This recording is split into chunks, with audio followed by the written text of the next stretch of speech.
دھمکیاں دی گئی تھی کہ ہم ان کو نشانہ بنائیں گے. اس کے باوجود پاکستان نے محفوظ طریقے سے انہیں مذاکرات میں لے بھی آئے اور واپس بھی دے اور ان کا جو واپسی کا عمل تھا وہ بھی بہت بہتر طریقے سے تھا. ایران کو اسپیشلی واپس, کیونکہ یہ تو تھا کہ ظاہر ہے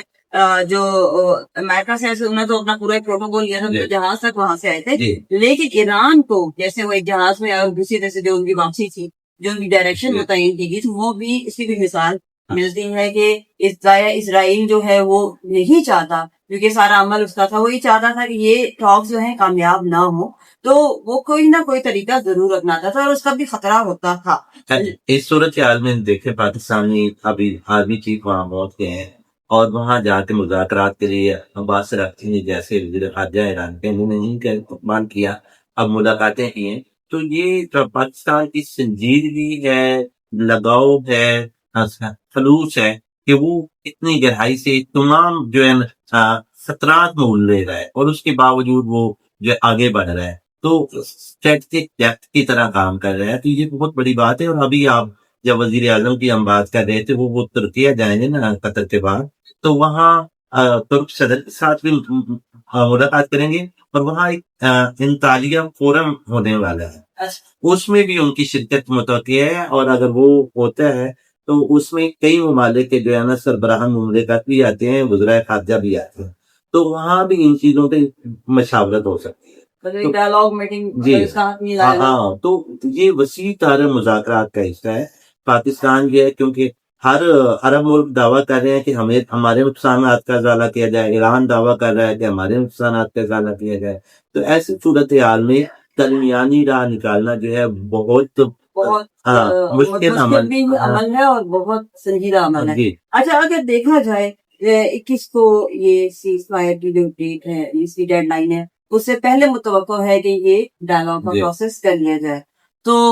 دوسری جانب اگر دیکھا جائے تو امریکہ جو بہت بڑا اتحادی ہے اسرائیل کا, اس کی اپنی عوام جو ہے 60% ایک ریسرچ بھی آئی ہے,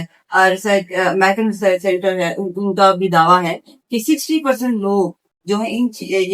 یہ نیتنیاہو کا اور یہ جو ڈونلڈ ٹرمپ کی جو پالیسیز ہیں ان کے وہ خلاف اٹھتے ہیں. وہ بھی نہیں چاہتے کہ جنگ ہو اور مزید اس عمل کو آگے کیا جائے. تو یہ بھی ایک پریشر ہے ان پہ کہ مطلب سیز فائر کی طرف جو گئے اور فردر اس کو کرنے میں مطلب حامی. ہاں بالکل, یہ آپ صحیح بات ہے کہ وہاں عوام جو ہے وہ احتجاج, لاکھوں میں عوام جو ہے وہ احتجاج کر رہے ہیں, لیکن امریکی صدر جو ہوتے ہیں نا وہ بعض اوقات عوام کی رائے کو مسترد کر دیتے ہیں. تو باقی بھی ملکوں کے سربراہ کرتے ہیں لیکن رائے عامہ کو دیکھتے ہیں. جہاں تک مذاکرات کی آپ کہہ رہی ہیں کہ سیز فائر سے پہلے, ابھی تک تو یہی ہے کہ سیز فائر سے دن بھی آ رہے تھے, کوئی بہت جمعرات کی باتیں ہو رہی ہیں, لیکن سیز فائر سے پہلے کوشش کی جا رہی ہے. دو چیزیں ہیں, یا تو مذاکرات کا عمل اس سے پہلے اسلام آباد میں ہوگا, نہیں تو یہ بھی تجویز مطلب سوشل میڈیا پہ چل رہی ہے یا بعض میڈیا پہ چل رہی ہے کہ 15 روزہ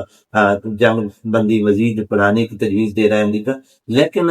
وائٹ ہاؤس کی ترجمان نے کہا کہ ایسی کوئی تجویز نہیں ہے کہ ہم اس کو 15 روز بڑھائیں, بلکہ اس سے پہلے ہماری کوشش ہے کہ اسلام آباد میں مذاکرات ہو جائے. کیونکہ 2 دن پہلے تھی جب امریکی صحافی نے پاکستان میں موجود ہیں, انہوں نے کال کی تھی صدر ٹرمپ سے, ان کی بات ہوئی تھی, تو صدر ٹرمپ نے انہیں کہا تھا 48 گھنٹے میں ہی پیش رفت ہو سکتی ہے. 48 گھنٹے وہی رہے, 48 گھنٹے تو گزر چکے ہیں, لیکن آگے 12 چند روز کی بات ہے کہ اس میں جو ہے یہ چیز جو ہے ہو سکتی ہے. اور بار بار جیسے غیر ملکی میڈیا یا ہمارے اپنے پاکستانی سوشل اکاؤنٹس یا خاص طور پہ انڈین جو ہے یہ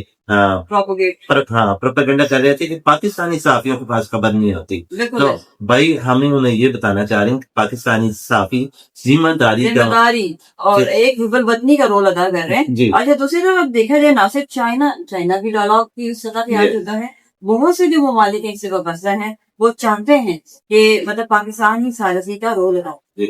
یہ بالکل آپ صحیح کہہ رہے ہیں. جو چین ہے وہ تو ہمارا پرانا سدا بہار دوست ہے, اور چین نے ہمیشہ حمایت کی ہے اس مذاکرات میں, ہمارے ساتھ کھڑا ہے. اور ابھی مجھے پسند لگتا ہے کہ پاکستان کسی سطح پہ جب آرمی چیف اور وہ وہاں بزی ہیں تو شاید کسی سطح پہ پاکستان جو ہے چین کو بھی آگے اعتماد میں لینے جائے گا. اور وہ کیونکہ وہ زیادہ اہم فریق ہے خطے کا بڑا, اور کیونکہ ابھی جب آپ میں ہرمز کی ہم بات کرتے ہیں تو صدر ٹرمپ نے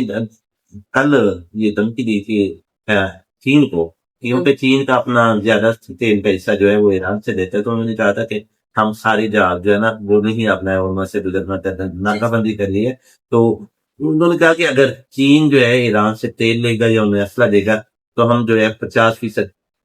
ٹیرف جو ہے وہ لگا دیں گے مسئلہ. تو ایسی صورت میں جو ہے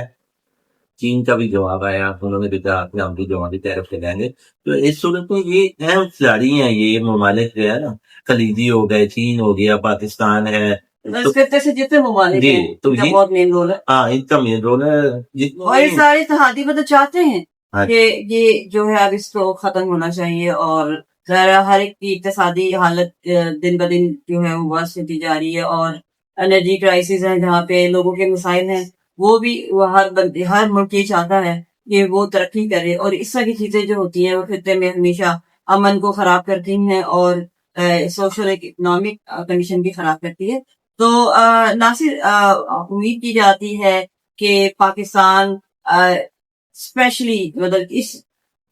اس عمل میں جو اس کا جو رول ہے، جو ثالثی کردار ہے، وہ پوری دنیا میں اب نمایاں ہو چکا ہے، اور انشاءاللہ ہم آگے بھی اس طرح کی جو ہمارا رول ہے، جو ہمارا پازیٹیو امیج ہے، وہ دنیا کو جائے گا، اور نہ صرف یہ ایک تاریخ رقم ہوگی. اور اسی طرح کی مزید معلومات کے ساتھ ہم اگلے ویڈیو میں آپ کے ساتھ حاضر ہوں گے. اپنی میزبان نازیہ آصف اور ناصر عباس کو اجازت دیجیے گا. اللہ